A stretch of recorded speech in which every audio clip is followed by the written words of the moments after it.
Vale. Vale, entonces tuvisteis de charla y no os pusisteis de acuerdo en cómo queríais llevar este año.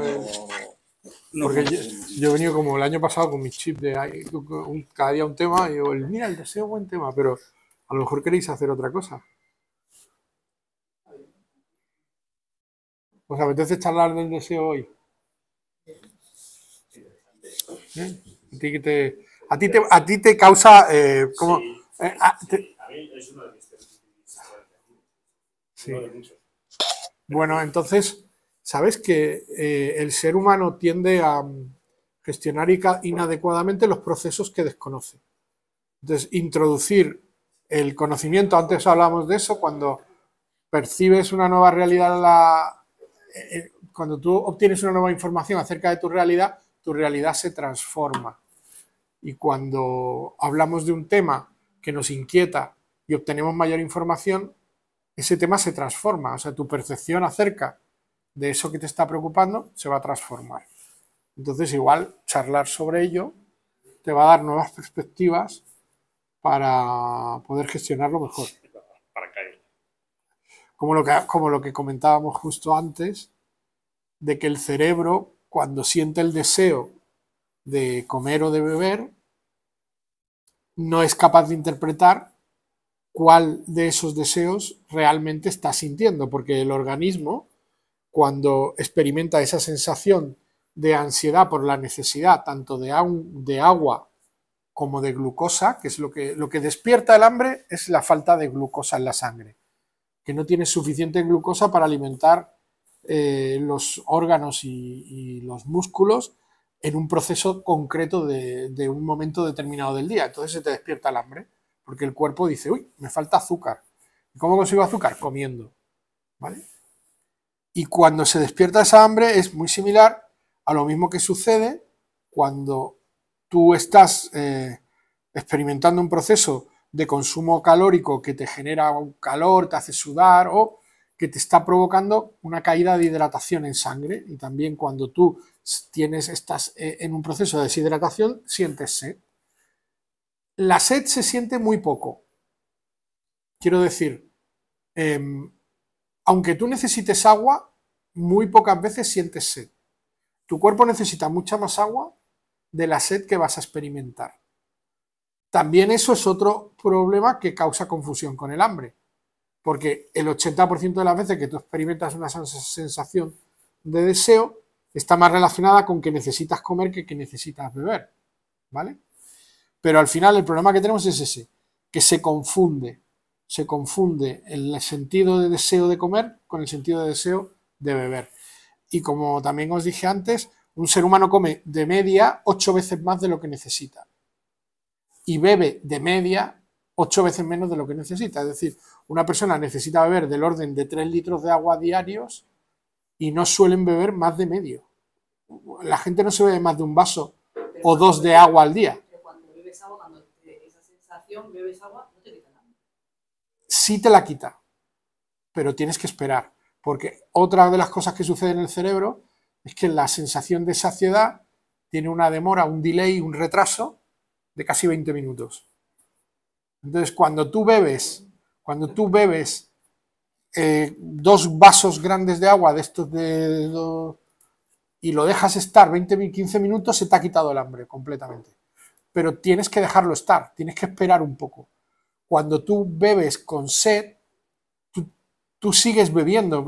La típica que llegan tus amigos que vienen de hacer footing, ¿no? Llegan al bar y hemos quedado para tomar algo. Y nos paramos y nos sentamos en la barra. Y no se toman una cerveza, se toman 4. ¡Ay, que se tengo una cerveza! De un trago, venga, otra cervecita, otra de un trago. Llevas 3 cervezas, macho. Porque no sienten la sensación de que te ha quitado la sed. No es que la cerveza no quita la sed, no. Da igual que la cerveza que de limón o agua. Es que no vas a sentir que te sacia la sed hasta que ha pasado un tiempo. Igual te pasa con el hambre. De nuevo volvemos a lo mismo. Pasados 15 o 20 minutos, tu cerebro deja de sentir que tiene hambre o que tiene sed, sea lo que sea que tuviera, porque ya lo ha recibido.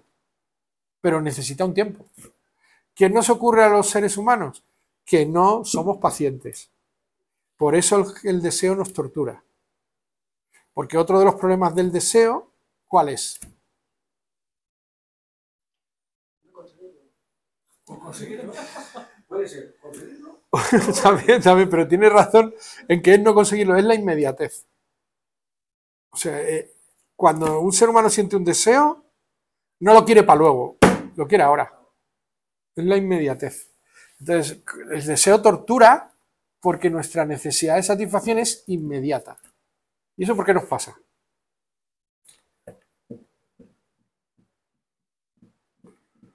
Por cómo se nos educa. Por cómo se nos educa. A los niños se les da todo, inmediatamente. No se les hace esperar sus recompensas, porque nuestra sociedad es hiperprotectora. Hace 5.000 años el niño lloraba y la madre lo dejaba que llorase lo que hiciera falta. Cuando hubiera comida ya se la daría, si es que la hubiera o la hubiese. Y si no había, no se le daba.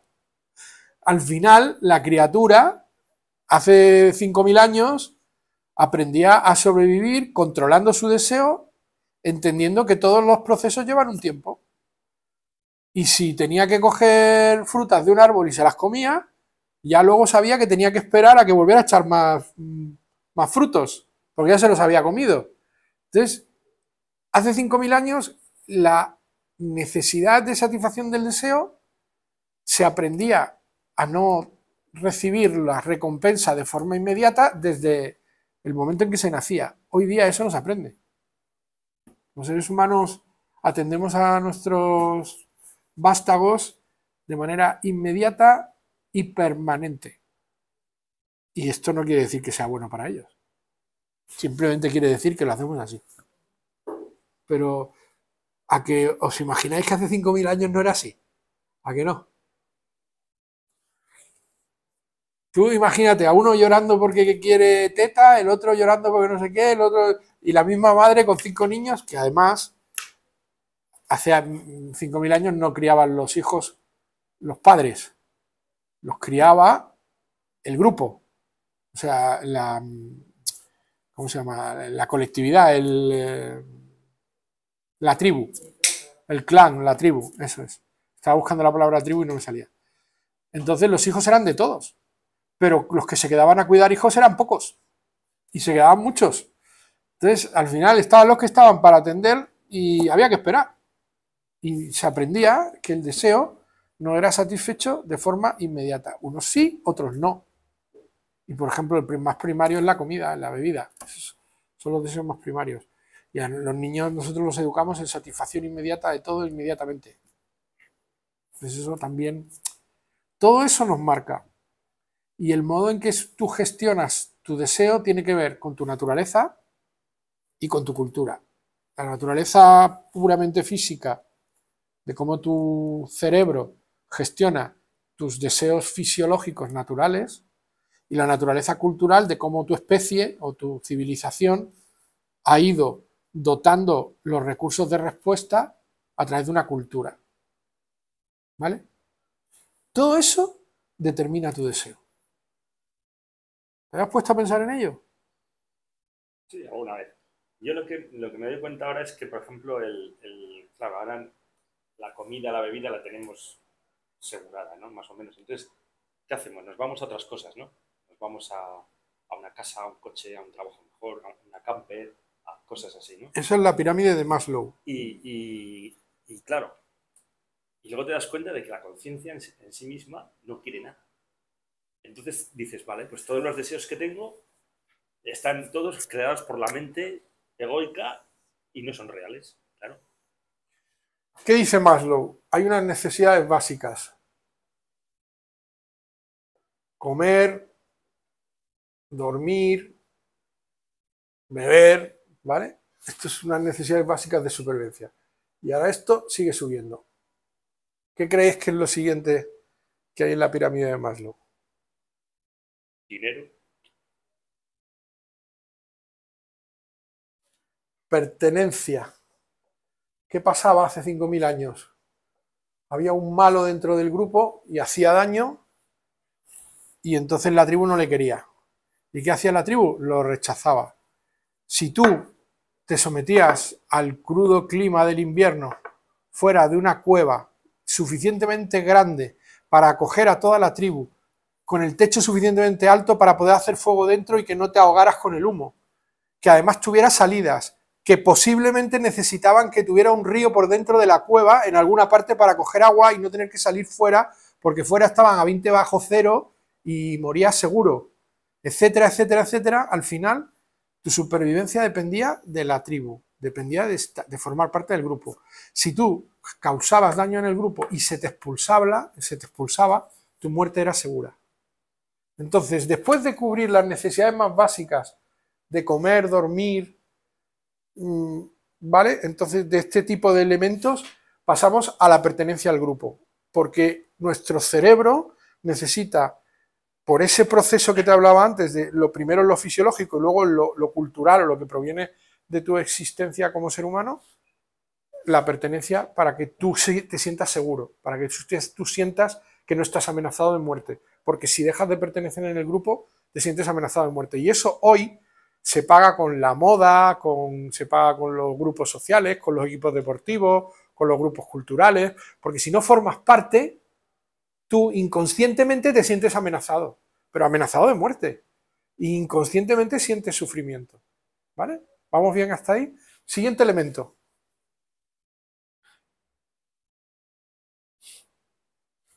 ¿Qué creéis? ¿No sabéis? ¿Recordáis? Reconocimiento.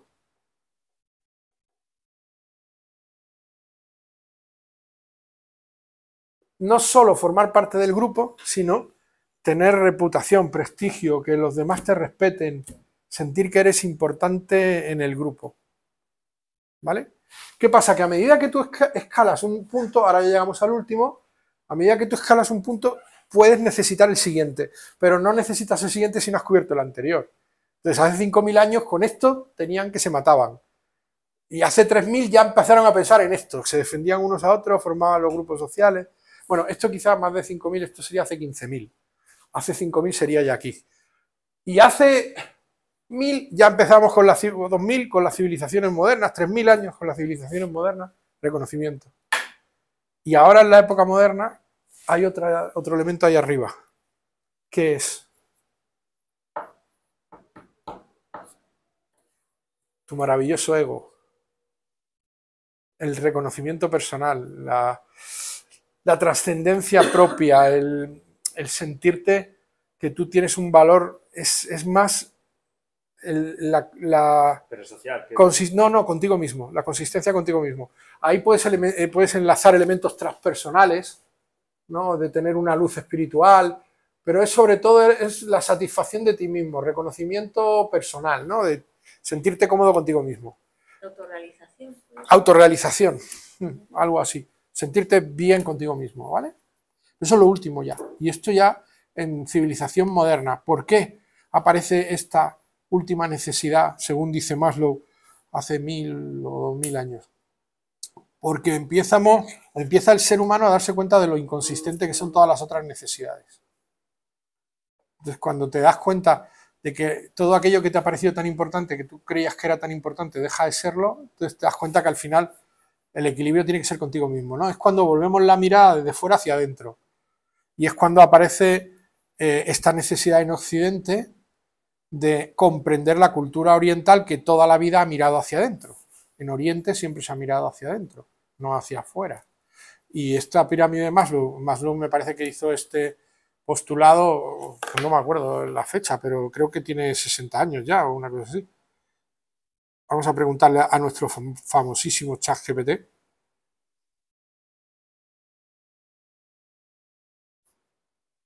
Dime cuándo Maslow desarrolló su pirámide de necesidades humanas. Joder, espérate, voy a ponerla a ver si soy capaz de ponerle en modo altavoz. A ver. Dime cuándo Maslow desarrolló su teoría de la pirámide de las necesidades humanas. La teoría de la pirámide de las necesidades humanas fue propuesta por Abraham Maslow en 1943, en su artículo Hace titulado... 80 años. Perfecto. ¿Cualquier otra duda que tengas o algo más en lo que pueda ayudar? Aquí está.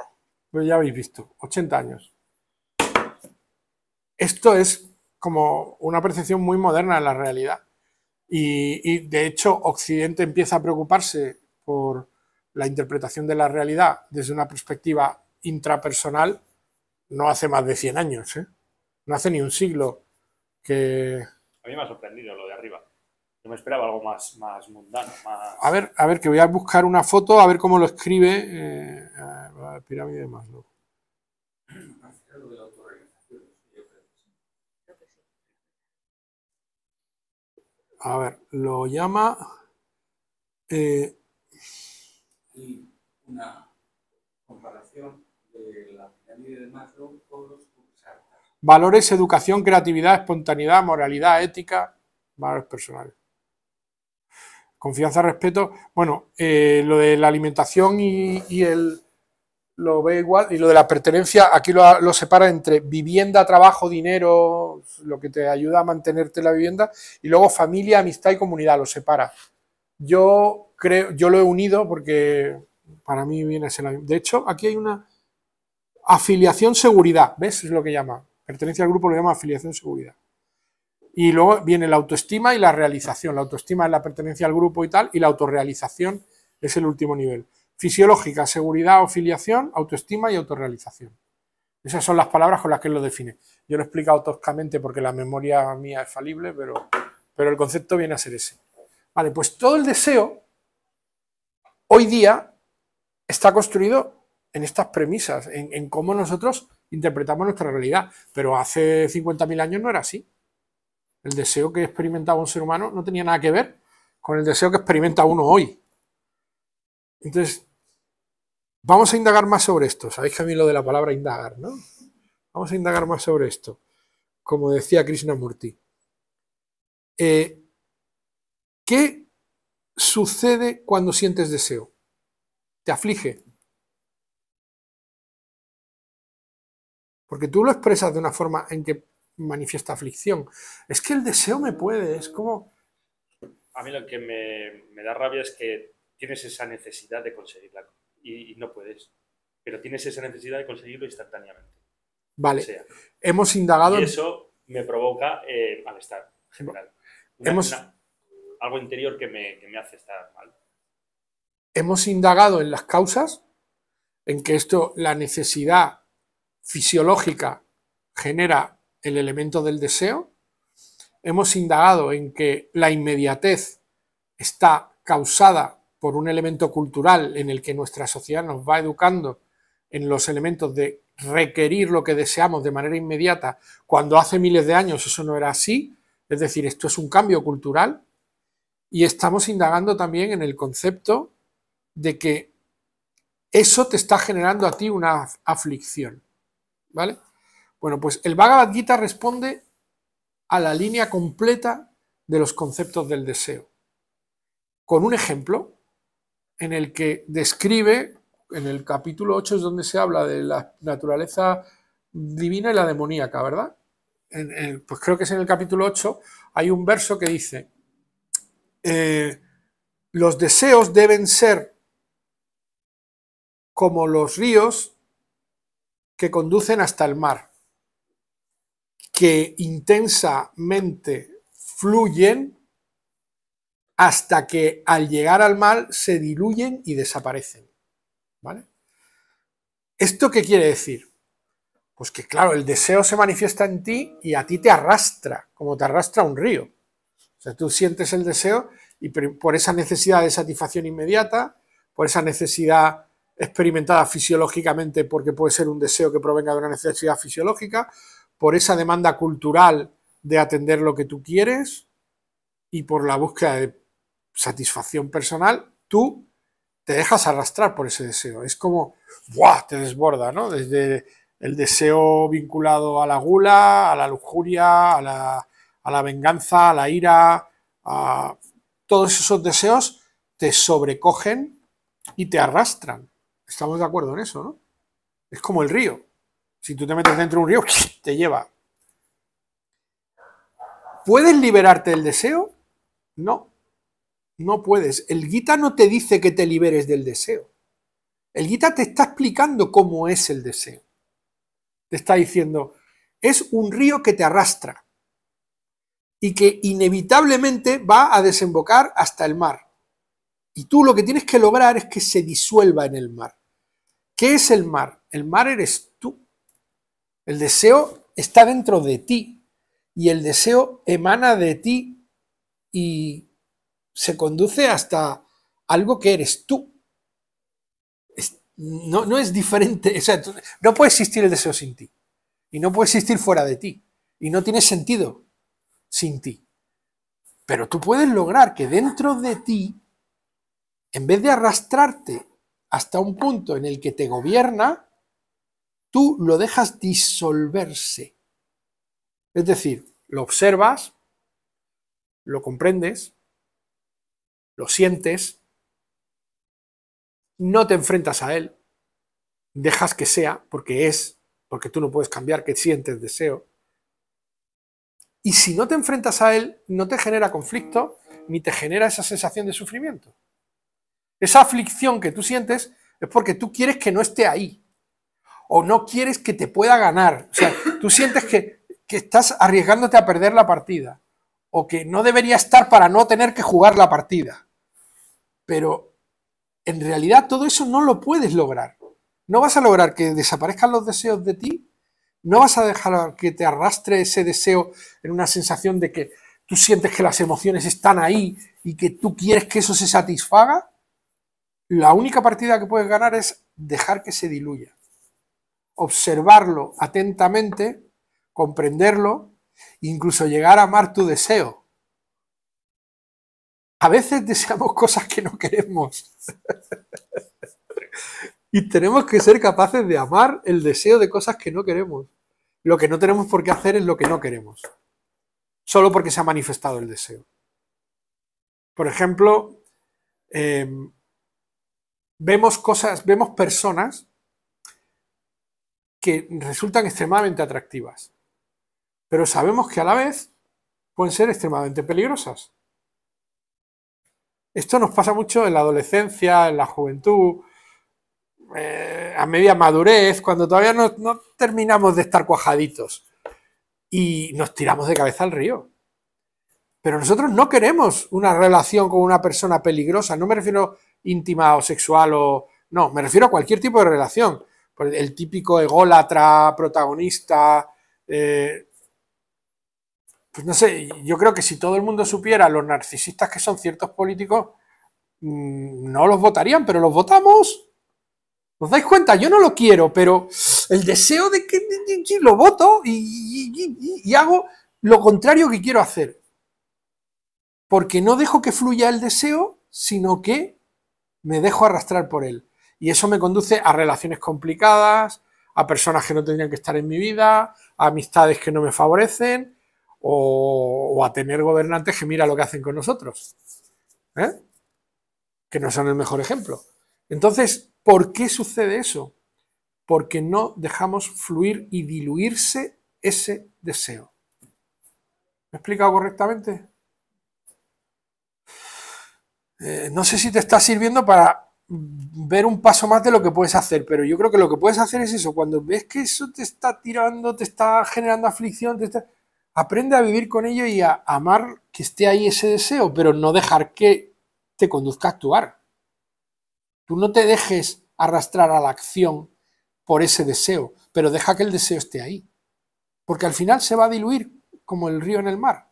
Si tú lo dejas que esté ahí y no le prestas más atención, ese deseo va a diluirse por sí solo. Si lo alimentas con tu atención, eso va a generar el conflicto y la aflicción que tú sientes. Porque tú estás observando ese deseo y dices, yo no quiero sentir esto, joder, este deseo no lo quiero. A mí también esto me está recordando un poco cuando se medita y te vienen pensamientos y te paras. O dices, bueno, está, lo que pase. Y lo dejas que pase. Sí. El deseo es que... Sí, como cualquier problema que tengas es lo mismo. Quiere decir, lo que tienes que hacer es... No vale quedarte un poquito esto, Claro. no lo consigo, yo no puedo... Pero bueno, pero es que es una constante, ¿no? Sí. Te viene un deseo y quieres otro y es constante, ¿no? Sí. Pero, como muy bien dice Blanca, el ser humano es aquello a lo que atiende. Tú te conviertes en aquello en lo que depositas tu atención. Entonces, en cada momento de tu vida, tú vas a ser aquello que capta y que mantiene tu atención. Por lo tanto, si un deseo te aflige y tú le prestas atención, te conviertes en esa aflicción. Con el miedo pasa. Con el miedo igualmente. Por ejemplo, los deseos también, obviamente, pero con el miedo, me da cosas que además no puedo controlar. Pero mientras ese miedo, no digo, pero a ver, si no puedes controlarlo, ya está. No, que pase. Claro, tantas veces ese miedo, lo que te hace sufrir. Es muy fácil decirlo, Sí. pero a veces es muy fácil decirlo, pero cuando tú te levantas de la cama y descalzo, andas un poco y te das con la esquina de la cama, de repente sientes un dolor que sabes que se te va a ir dentro de un rato. Y sabes que eso va a ser temporal, pero no puedes aguantarlo. En ese momento eres dedo. Eres tú, o sea, olvídate, ya puedes ser el mayor yogi del mundo. En ese momento eres el dedo pequeñito del pie que se acaba de pegar un porrazo. Y que Y duele no a puedes evitarlo, matar. ¿eh? Hay que... Claro, no voy a culpar a mi mujer, no voy a culpar a los gatos, sé que me he dado yo y sé que tengo que pasarlo. Pero hay que pasarlo, pues eso es lo que dices, ¿no? A veces no puedes evitarlo absolutamente. Tienes que aguantarlo y pasarlo, claro, concienzudamente de manera que dices, vale, esto va a ser un momento, me aguanto, me desahogo un momentín y luego Santas Pascuas se acabó. Pero sabes que lo tienes que pasar. ¿Queréis un truco cuando os pase eso? Hay que engañar al cerebro. Entonces, hay que hacer 3 cosas. Una, cruzar los brazos. Porque cuando se cruzan los brazos, lo que haces es intentar que los 2 lóbulos neurológicamente separados del cerebro, el del derecho y el izquierdo, se sincronicen. El ejercicio, cruzar las piernas y los brazos, ayudan a sincronizar el rendimiento neurológico. El dolor se va a centrar en uno de los 2 y en el otro no. Entonces, si te cruzas los brazos, te va a ayudar a que atempere el otro lóbulo, el sentimiento de... Segunda cosa, mirar arriba a la derecha. No necesariamente tenéis que mirar a nada que esté arriba a la derecha, pero es mover los ojos hacia arriba a la derecha, hacia el cielo. Porque cuando miramos arriba a la derecha, el nervio óptico induce al cerebro a buscar creatividad, a imaginar cosas. Por lo cual va a distraer vuestra atención del dolor que sentís en el dedo. Y tercero, inspirar profundamente, mantener el aire y expirar profundamente, lo cual va a bajar el ritmo cardíaco para que el cerebro sienta de sentir la amenaza del dolor, deje de sentir. Todas esas cosas hacen que se os pase más rápido. Cruzar las piernas. Que me entregara el dolor. ¿No crees? Hay una barrera. Tú, entrégate, digo. Entrégate. No. Sí, es que la resistencia al dolor le pone atención y al poner atención te duele más. Entonces, es cruzar los brazos, las piernas, mirar arriba a la derecha y respirar manteniendo el aire dentro todo el tiempo que podáis. Inspirar, aguantar el aire dentro, expirar y al final ese ritmo, esa carencia hace también que baje el ritmo cardíaco y que baje la tensión del dolor. Bueno, esto he aprovechado la pildorilla para que...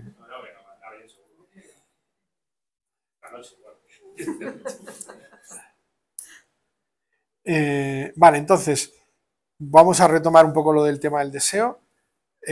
Para que te liberes de eso, deja de ponerle atención y en vez de ponerle atención, acéptalo, ama ese sentimiento de deseo que tienes, pero no dejes que condicione tus decisiones. No dejes que te provoque una acción que te conduzca a actuar movido por ese deseo. Y al final tú aprenderás a que el deseo coexiste contigo. ¿Vale? A que tengo una teoría maravillosa, pero luego ya veis la barriguita, ¿no? Que cuando veo algo que me gusta me lo como. Entonces, yo no me enfrento tampoco a mi deseo. Lo que intento, a medida que yo personalmente te hablo en primera persona, yo lo puedo intentar es que el deseo me arrastre a tomar decisiones las menos veces posible. Entonces, ahora que me engordé mucho, pues lo que tengo que hacer es, cuando siento deseo de comer algo que me gusta, pues que me arrastre una vez, es decir, comer probar, pero ya no comer más, ya está, ya me arrastró una vez. Entonces tú también te puedes dar cuenta cuando el deseo te arrastra. Hay veces que no puedes evitar que te arrastre, pero lo que no tampoco tienes que dejar es que el deseo te someta, te subyugue a repetir una y otra vez actitudes condicionadas por un deseo que te está causando malestar. O sea, tanto en malestar el sentir el deseo y tener que luchar contra él, como es malestar que el deseo te arrastre a una conducta que no quieres. Todo es malestar. La única manera de estar en paz es dejar que las cosas sean.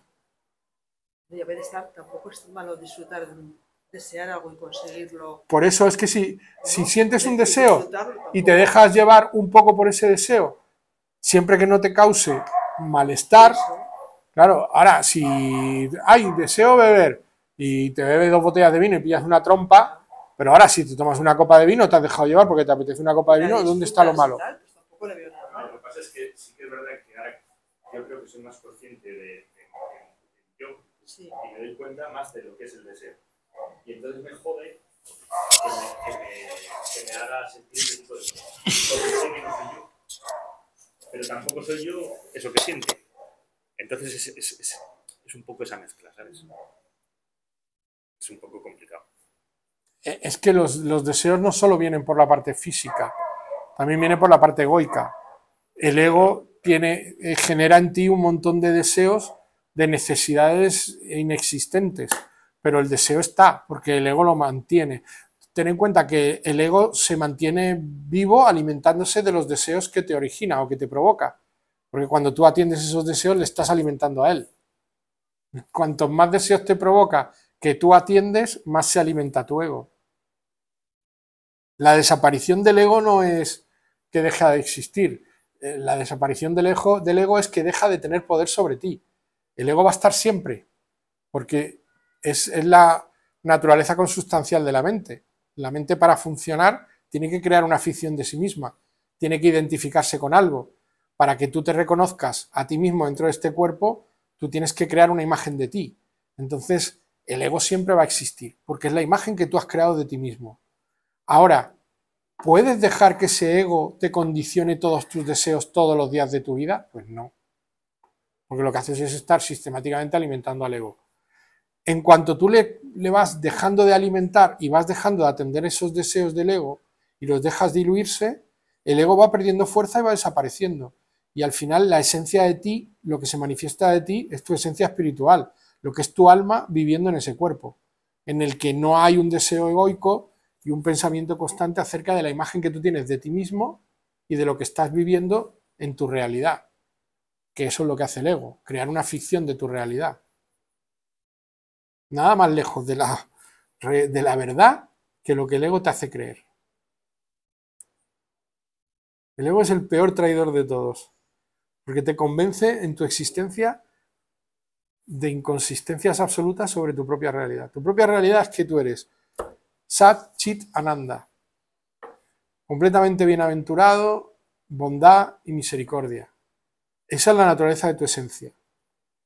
Pero tu ego te crea una ficción de ti mismo que te hace desear, necesitar y fingir una vida constante sobre algo que no existe.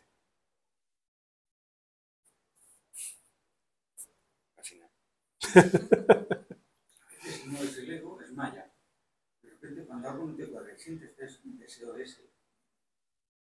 Dices, no, si esto no es mío, esto está ahí. No eres tú, no es tu ego, es el ego de los demás. Que también te arrastra. Claro. En este elemento de pertenencia social hay una consistencia acerca de tu entorno brutal. Tú eres tu entorno y tu entorno eres tú. Lo que ocurre a tu alrededor condiciona totalmente tu vida. Y las personas que están... Eso Lo es un que, desastre. claro, lo que esperan tus padres de ti, lo que espera la sociedad de ti, lo que espera tu pareja de ti.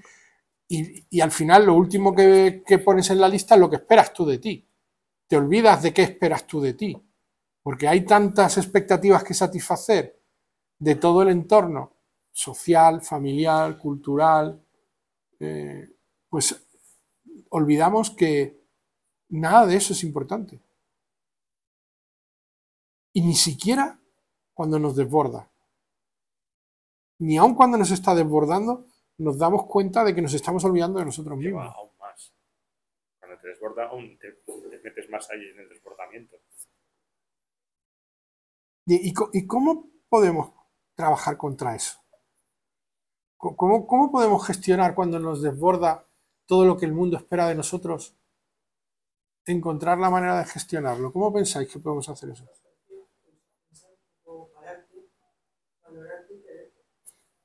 Ahí está el quid de la cuestión.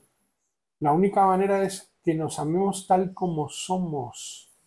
Porque cuando nos desborda todo, nos hacen creer que nosotros somos peores, que no valemos, que no somos capaces, que no estamos dando lo que debemos, que no estamos comprometidos, que socialmente no somos útiles, que o sea, al final lo que nos desborda es precisamente una expectativa incumplida por parte de todo lo que se nos exige. Y el centro de toda esa cuestión es que no nos amamos lo suficiente para entender que somos lo que somos tal como somos. Y no tenemos que ser otra cosa. Y no tenemos que ser otra persona. Y no tenemos que actuar de diferente forma. Tenemos que sentir lo que realmente somos y dejar que sea. Y hay que amarse para poder hacer eso. Si no te amas a ti misma, como dice muy bien Blanca, no puedes dar nada a los demás.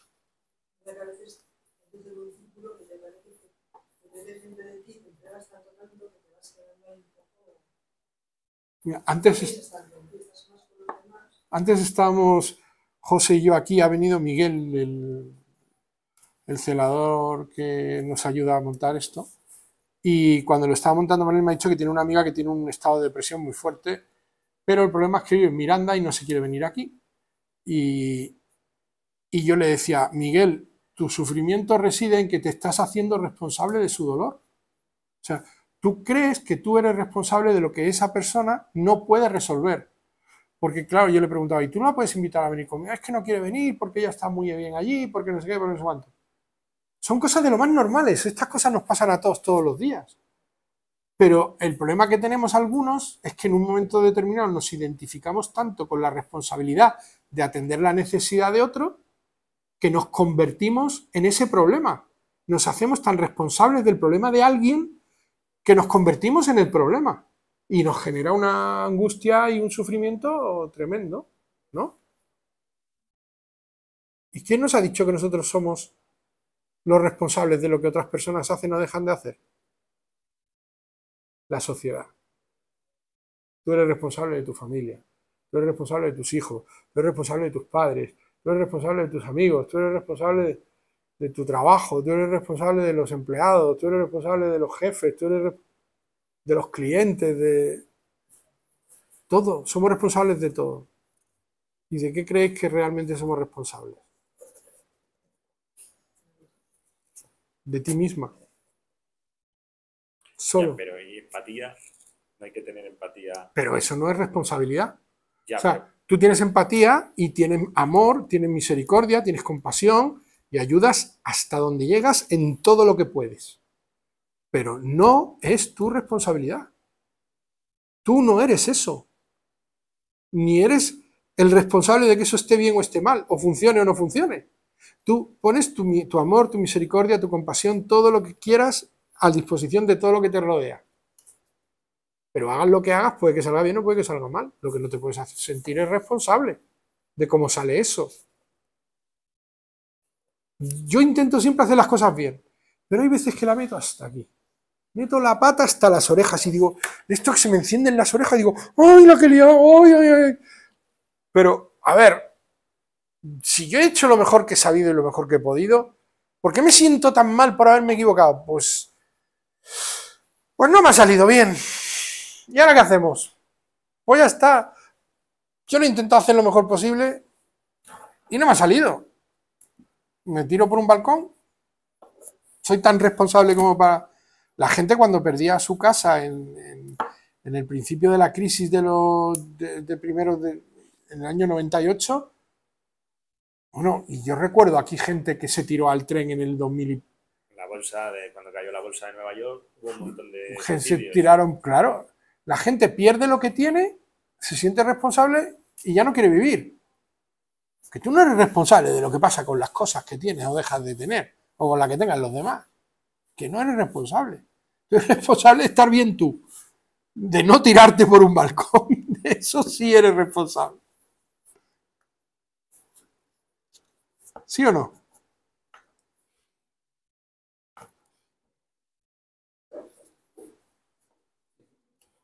Algo muy simple. Yo cuando voy a ver a mi madre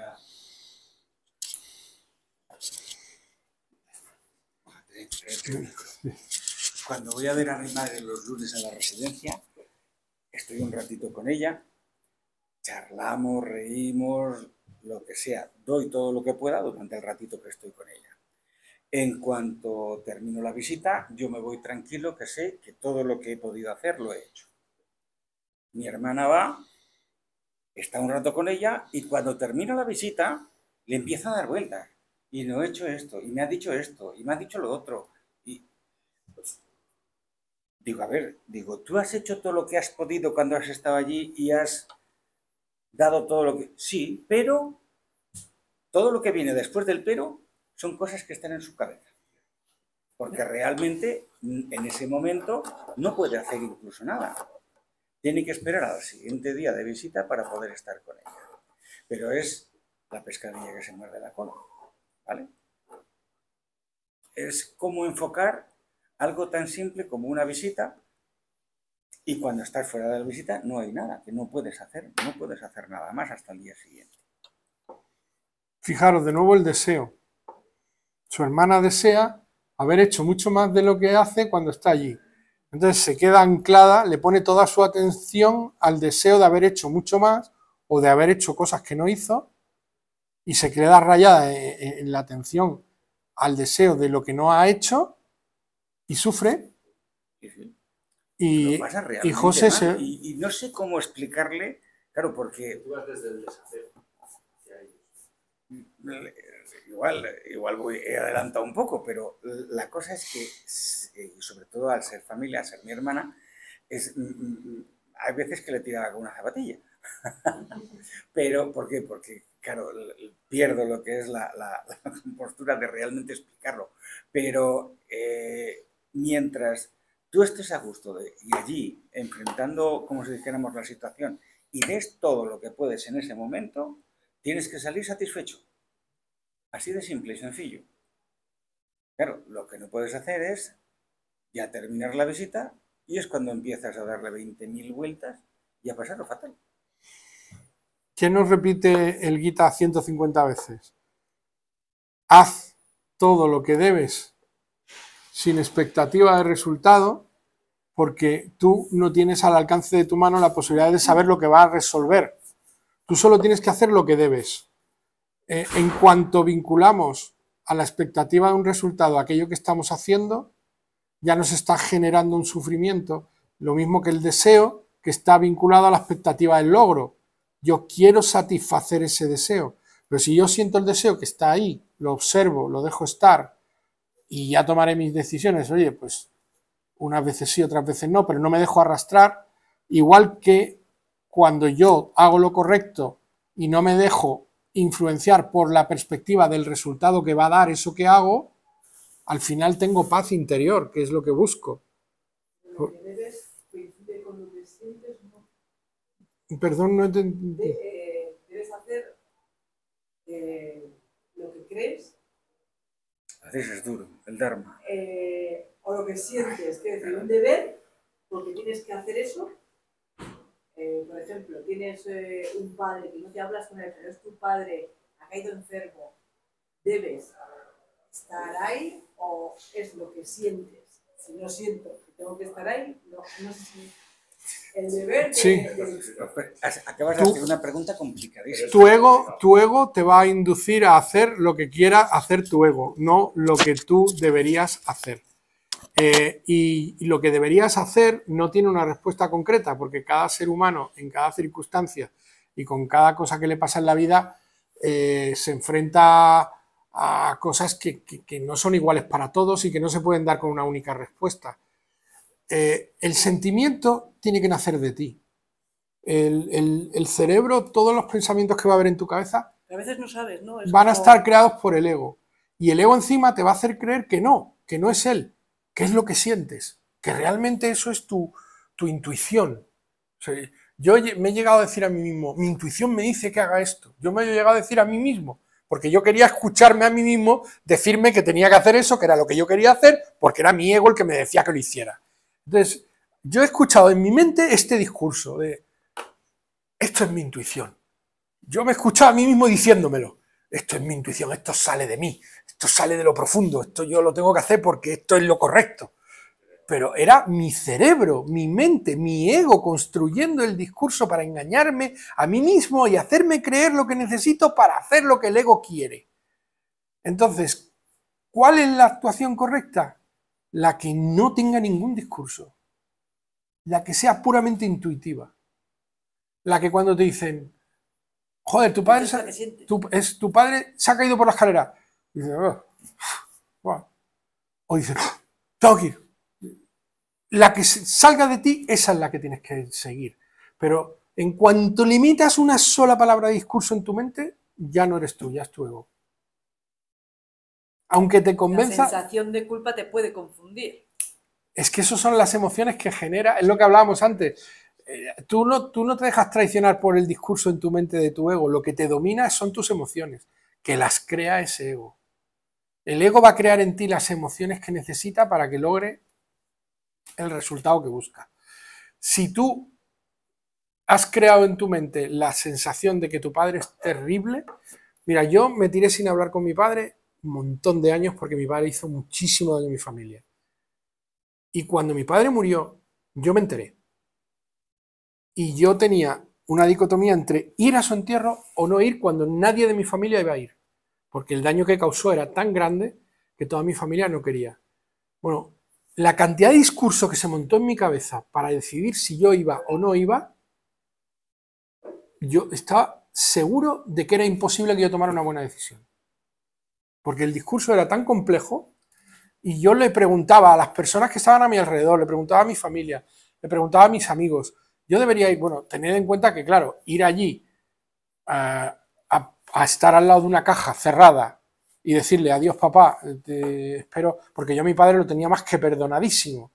O sea, yo eso, gracias a Dios, Dios me ha dado una paz interior para tener solo amor y no guardar ningún odio ni ningún rencor, ni por mi padre, que hizo muchísimo a mi familia, ni por la gente que me lo ha robado todo, ni por la gente que me ha traicionado. Yo no guardo ni un ápice de rencor en mi interior. Dios me ha bendecido con amor, que es lo único que Él es amor. Y yo esa bendición la tengo. Pero habiéndolo perdonado por completo, ¿qué es lo correcto? Tengo que ir y poner la mano allí y decir, papá, descansa en paz, que yo te tengo más que perdonado. Si mi padre ya sabe que está perdonado, él ya lo sabe, si él sabe que en mi corazón no hay ningún rencor por él, a pesar de todo lo que ha hecho. No hay ni un solo ápice de rencor. Y yo no he mantenido relación con él porque no podía, porque si no, dejaba de poder mantener relación con el resto de mi familia, porque no me lo perdonarían. Entonces, yo he vivido sometido a las circunstancias de mi vida y todos los demás vivís sometidos a las circunstancias de la vuestra. Y cuando tú tienes que tomar decisiones tan complejas, siempre va a estar tu mente traicionándote, porque va a estar tu ego generando el discurso que tú necesitas escuchar para sostener lo que quiere obtener. ¿El que quiere obtener de ti? Que no vayas porque, aunque se caiga, es mala persona y tú no tienes que estar allí cuidándole porque tiene a otra gente que dice que le quiere, que le cuiden ellos. Ese discurso te lo vas a crear de una forma.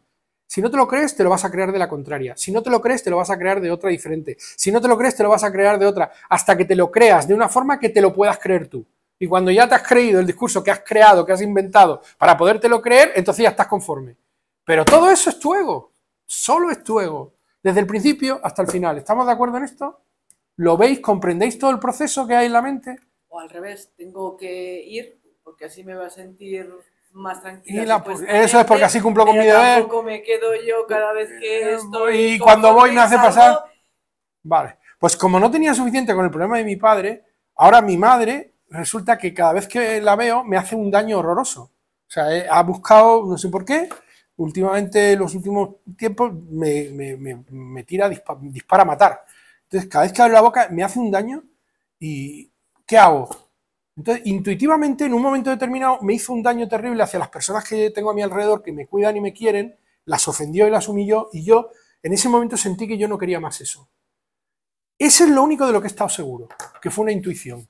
Y dije, yo no necesito esto más. O sea, Y entonces dije, pues ya no voy más, ya está. Y ahora mi madre pues está allí muy feliz, yo hablo con ella, la escucho, le pregunto qué tal está, no sé qué, pero ella en su casa yo no la quiero ver. Porque me hizo tanto daño la última vez que ofendió a la gente que yo quiero y que la maltrató de tal forma que dije, ¿yo para qué tengo que sentir este daño? ¿De mi madre o del lucero del alba? ¿Por qué tengo yo que sentir este sufrimiento? ¿Por qué tengo yo que estar sintiendo dolor? Entonces, esto fue intuitivo, ahí no hubo discurso. Yo ahí me levanté y me fui. Y dije, pues si me he levantado y me he ido es porque me tengo que ir. Es que yo no tengo que estar aguantando este dolor. ¿Yo por qué tengo que estar sufriendo? Porque es mi madre. Pues es mi madre, la quiero muchísimo, pero que le haga daño a otro, a mí ya no más. Que le haga daño, mis hermanos se dejan, pues que se dejen. Pero yo no me dejo ya más, porque me hace muchísimo daño. Es que ofende a la gente que quiero. Entonces, no sé. Entonces, ¿qué dices? Bueno, ¿y puedo ir yo y estar con ella y dejar que los ofenda y no sentirme ofendido yo? Y dejar que ella sea así porque ella es así y entender que es que eso es una enfermedad que está en su cabeza. Yo puedo hacer todo lo que queráis, pero al final, ¿qué hago? Lo que me nazca de mi intuición. Puede estar mejor o puede estar peor, pero yo intento hacer lo que no tenga discurso, lo que me nazca de lo que soy. Entonces, si a mí de lo que soy me nace que ya no tengo por qué aguantar más dolor, pues me nació así y ya está. Pero en cuanto le pongo discurso, ya sé que ese no soy yo. ¿Me estoy explicando más o menos bien? Entonces, con tu padre, pues intenta hacer lo que te nazca. No, si no es mi padre. Yo tengo una amiga que lo está sufriendo mucho. Pues dile eso. Ha sido un maltratador toda la vida, ahora tiene cáncer, está en el hospital, no tiene a nadie porque se conoce que ha sido una muy mala persona. Claro. Y ella está yendo, pero le hace sentir muy mal todo lo que... Y siempre sale mal. Entonces digo, oye, pues si con una persona que te hace sentir mal. Pero claro, el deber o el... no sé, pero para mí es fácil, claro, luego está en la situación de que es muy difícil. Pero si le está haciendo sufrir y ella está pasándolo muy mal por culpa de él, pues no hay necesidad. Si no es capaz de... Evidentemente hay una manera, que es ignorarlo, ignorar todo lo que ofende, ignorar todo el insulto. Pero cuando no ha ido se ha sentido mal, entonces pues voy a probar a ir a ver qué es lo que siento. Pues tiene que hacer lo que su intuición le dicte. A mí ya me gustaría poder ponerme delante de mi madre y escucharla como la que escucha llover, pero es que es tan hiriente y dispara tan a donde duele que no soy capaz, que probablemente también tiene que ver con que yo estoy muy apegado a mi ego, porque claro, yo no me sentiría ofendido en absoluto y la gente a la que quiero, como no está escuchando, lo que lo escucha soy yo, si no se lo cuento a nadie, pues todo lo que diga, porque esto, porque tu hermano, porque que diga lo que quiera, claro. Pero yo no soy, es que no soy capaz.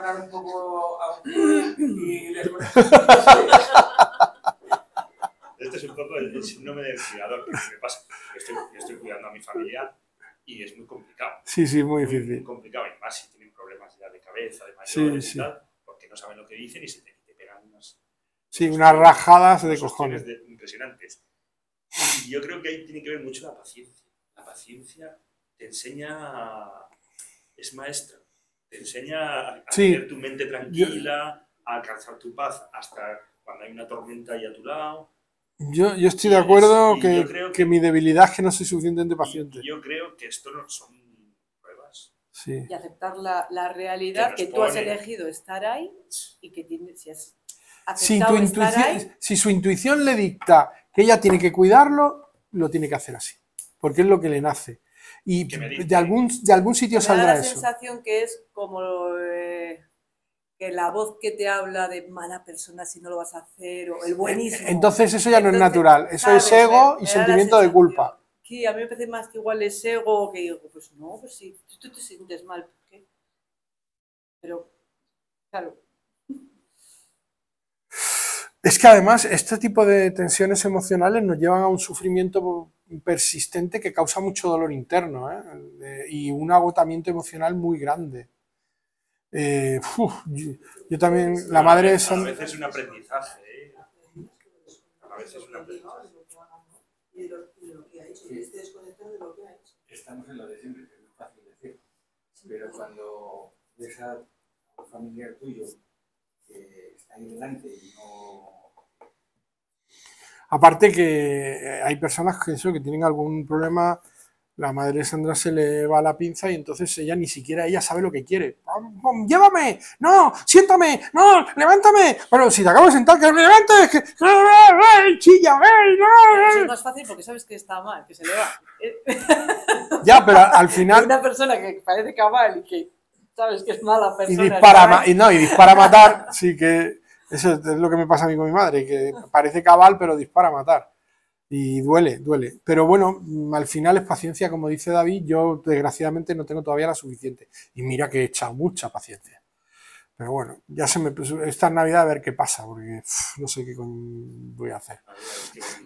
No sé qué voy a hacer. No sé qué voy a hacer.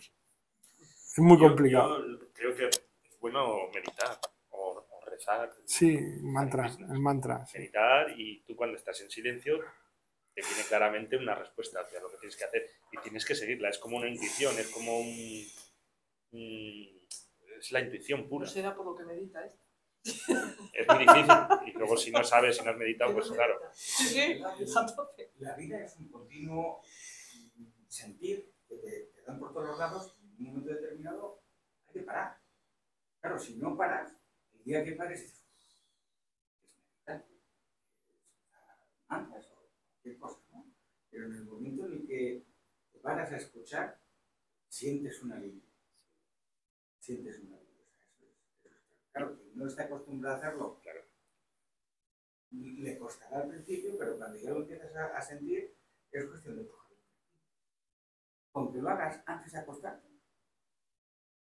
ya. Además te ayuda a dormir.